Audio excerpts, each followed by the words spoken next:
Pagbasa mula sa ikalawang sulat ni Apostol San Pablo sa mga taga-Korinto. Mga kapatid, nais naming malaman ninyo ang ipinakitang kagandahang loob ng Diyos sa mga iglesia sa Macedonia. Dumana sila ng matinding kahirapan at ito'y isang mahigpit na pagsubok sa kanila. Ngunit sa kabila ng kanilang paghihikahos, masayang-masaya pa rin sila at bukas ang palad sa pagbibigay. Sila'y kusang loob na nagbigay, hindi lamang sa abot ng kanilang kaya, kundi higit pa.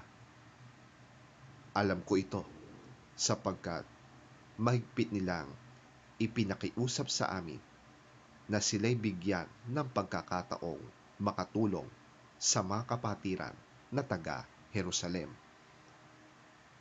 At higit sa inaasahan namin, inilaan nila ang kanilang sarili, una sa Panginoon at pagkatapos sa amin, ayon sa kalooban ng Diyos.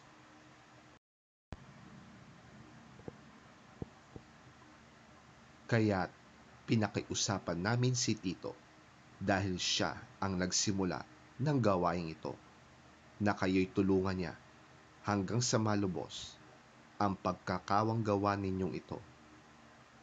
Subalit, habang kayo'y sumasagana sa pananampalataya, sa pagpapahayag, sa kaalaman, sa kasipagan, at sa inyong pag-ibig sa amin, sikapin din ninyong manguna sa pagkakawang gawa. Hindi sa inuutusan ko kayo, sinasabi ko lamang sa inyo ang ginagawang pagtulong ng iba upang masubok ang katapatan ng inyong pag-ibig. Hindi kaila sa inyo ang kagandahang loob ng ating Panginoong Hesukristo. Kahit na mayaman, naging mahirap siya upang mapayaman kayo sa pamamagitan ng kanyang pagiging mahirap.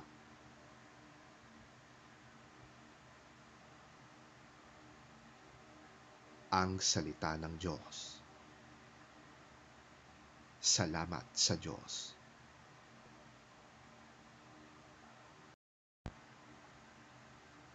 Ang mabuting balita ng Panginoon ayon kay San Mateo. Papuri sa iyo, Panginoon. Narinig ninyong sinabi, ibigin mo ang iyong kapwa at kamuhian mo ang iyong kaaway. Ngunit ito naman ang sinasabi ko, ibigin ninyo ang inyong mga kaaway at ipanalangin ninyo ang mga umuusig sa inyo upang kayo'y maging tunay na mga anak ng inyong Ama na nasa langit.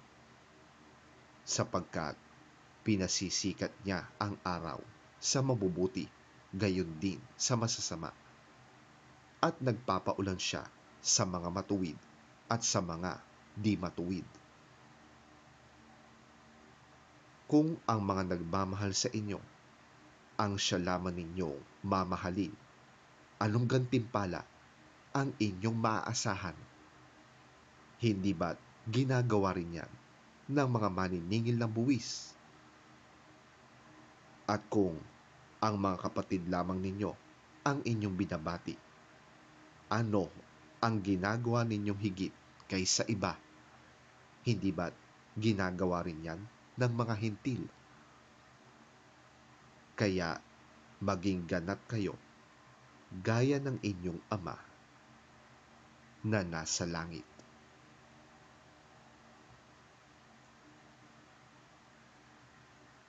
Ang mabuting balita ng ating Panginoon. Pinupuri ka namin, Panginoong Hesukristo.